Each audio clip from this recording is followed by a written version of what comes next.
అందరికీ నమస్కారం. ఇవాళ తెలుగుదేశం పార్టీ ఆవిర్భావం అయి 44 సంవత్సరాలైన శుభదినం. ఆ రోజు మహానుభావుడు అన్న ఎన్టీ రామారావు గారు బడుగు బలహీన వర్గాలకి కూడు గూడు నీడ ఇవ్వాలని మన తెలుగు ప్రజలు ఆత్మగౌరవాన్ని ఆ రోజు ఢిల్లీ పెద్దల కాళ్ళగారు తాకట్టు పెట్టినప్పుడు మన తెలుగు జాతి గౌరవాన్ని కాపాడాలని ఆలోచనతో ఆర్భమైన ఈ పార్టీ తెలుగుదేశం పార్టీ బీసీలకు కానీ మహిళలకు కానీ ఎస్సీ ఎస్టీ మైనార్టీ సోదరులకు కానీ అందరికీ కూడా అనేక సంక్షేమ కార్యక్రమాలు దేశంలో మొట్టమొదటిసారి తెలుగుదేశం పార్టీ అన్న నందమూరి తారక రామారావు గారు, అదేవిధంగా నారా చంద్రబాబు నాయుడు గారు ఆయన అధ్యక్షతన మన చాలా సంస్కరణలతో మన తెలుగుదేశం పార్టీ ఆదర్శంగా మన మొత్తం దేశానికి నిలిచింది.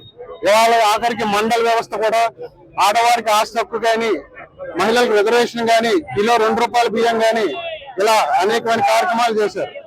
మన గౌరవ ఎమ్మెల్యే గోరంట్ల బుచ్చే చౌదరి గారు, అదే విధంగా మా బాబాయ్ గోరంట్ల రాజేంద్ర ప్రసాద్ గారు ఈ మే 29న ఆ రోజున ఆవిర్భావం అయిన ఎమ్మెల్యే క్వార్టర్స్ లో అన్న నందమూరి తారక రామారావు గారితో పాటు మా కుటుంబం ఆ రోజు నుంచి తెలుగుదేశం పార్టీకి సేవ చేస్తూనే ఉంది. సో ఇవాళ మనందరం కూడా ఆవిర్భావం నుంచి కష్టపడ్డ కార్యకర్తలు, మహిళామూర్తులు ఎంతో మంది ఆస్తులు ఆరోగ్యాన్ని వెల చేసుకుని ఈ పార్టీని జెండాని మోస్తూ ఎన్ని ఇబ్బందులు వచ్చినా, ఎన్ని అవరోధాలు వచ్చినా, ఎంత అపోజిషన్ ఇబ్బంది పెట్టినా ఇవాళ తెలుగుదేశం పార్టీ అనేది ఇంకో రాబోయే 100-200 సంవత్సరాలు నిలబడి ఉంటుందని అనే దానికి మా కార్యకర్తలే దానికి నిదర్శనం. ఎవరైతే ఈ పార్టీని నిలబెట్టారో అందరికీ కూడా నా పాదాభివందనాలు. 2 సంవత్సరాల సుదీర్ఘ చరిత్రలో తెలుగుదేశం ఆవిర్భావం నుంచి నేటి వరకు కూడా అప్రతిహతంగా ముందుకు సాగుతోంది. ఆనాడు రామారావు గారు ఈ జిల్లాకు వచ్చినప్పుడు ఇదే ప్రదేశంలో మహోజ్వలంగా ప్రసంగించిన సందర్భాలు కూడా ఉన్నాయి. ఆనాటి నుంచి నేటి వరకు అనేక మంది కార్యకర్తల్లో కలిసిపోయిన అనేక మంది ఈనాటి కూడా తమ విలువైన సమయాన్ని వెచ్చించి పార్టీ కోసం పనిచేస్తున్న సీనియర్ నాయకులు చాలా మంది ఉన్నారు. నాకు అండగా నిలబడిన వాళ్ళు ఉన్నారు. ఎన్నో ఆటుపోట్లు ఎదుర్కొన్న తెలుగుదేశం పార్టీ రాష్ట్ర పరిధి కోసం, తెలుగు భాష ఔన్నత్యం కోసం, తెలుగు సంస్కృతి వైభవం కోసం రామారావు గారు తీసుకున్న ఇలాంటి అనేక సంస్కరణలు తెచ్చిన వ్యక్తి. తెలుగు భాష గౌరవం ప్రపంచవ్యాప్తంగా గుర్తింపు మద్రాసు లేదన్న పదం నుంచి ఆంధ్రప్రదేశ్ లో తెలుగు వారు ఉన్నారన్న భావనలో తెచ్చిన వ్యక్తి. అలాంటి రామారావు గారు పెట్టిన ఈ పార్టీ నేటికి కూడా చెప్పు జరగకుండా ముందుకు సాగుతా ఉంది. అనేక సంవత్సరాలుగా అధికారంలో ఉండి ప్రజా సంక్షేమం, దళితులకి, బలహీన వర్గాలకి పెద్దపీట వేసి మహిళా రిజర్వేషన్ కల్పించి ఉద్యోగాలను కూడా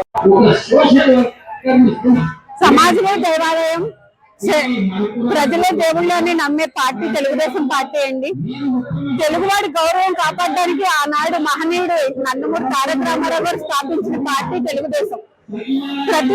ప్రతి సంక్షేమ పథకాలు మొదలు పెట్టిందే తెలుగుదేశం. మహిళలతో కానీ ఏదైనా సరే మహిళకు సమాన హక్కు, సమాన ఆస్తి హక్కు ఇచ్చింది తెలుగుదేశం. తర్వాత 30% పెట్టింది తెలుగుదేశం. మేము ఇలా యూనివర్సిటీల్లో, కాలేజీల్లో మంచిగా చదువుకున్నాం అంటే అది తెలుగుదేశం వల్లే. ఎన్టీఆర్ గారు స్థాపించారు, దాన్ని చంద్రబాబు గారు ఇలాగా ముందుకు తీసుకెళ్తున్నారు. లోకేష్ గారు ఆ ఉత్సాహం మాలో నింపుతున్నారు. ఇంకా ఇప్పుడు రాజకీయంగా చూసుకుంటే మాకు ఇంతమంది డైరెక్టర్లు అయ్యాము అంటే మహిళలుగా అదంతా తెలుగుదేశం వల్లే. ఆ రిజర్వేషన్ దాంతో సంబంధం లేకుండా ఆయన 50% మహిళలను రికగ్నైజ్ చేసి డైరెక్టర్లుగా పెట్టారు మమ్మల్ని. ఇంకా ఇప్పుడు వచ్చిన కొత్త నియోజకవర్గాల్లో అండ్ మన ఏమంటారు ఆడవాళ్ళకి వచ్చిన రిజర్వేషన్ వల్ల, పునర్విభజన వల్ల ఇంకా ఎక్కువ మంది ఎమ్మెల్యేలు, ఎంపీలు అవుతారని ఆశిస్తున్నాం. తెలుగుదేశాన్ని నిలబెట్టి మేము ఇలాగే సాగిస్తామని కోరుకుంటున్నాము. ఇలాగే అన్నగారు వేసిన పునాది చంద్రబాబు గారు నడిపిస్తున్నారు. ఇంకా లోకేష్ గారు ఉత్సాహంతో మేము ఇంకా ముందుకు వెళ్ళాలని కోరుకుంటున్నాం. జై తెలుగుదేశం, జై చంద్రబాబు, జోహార్ ఎన్టీఆర్.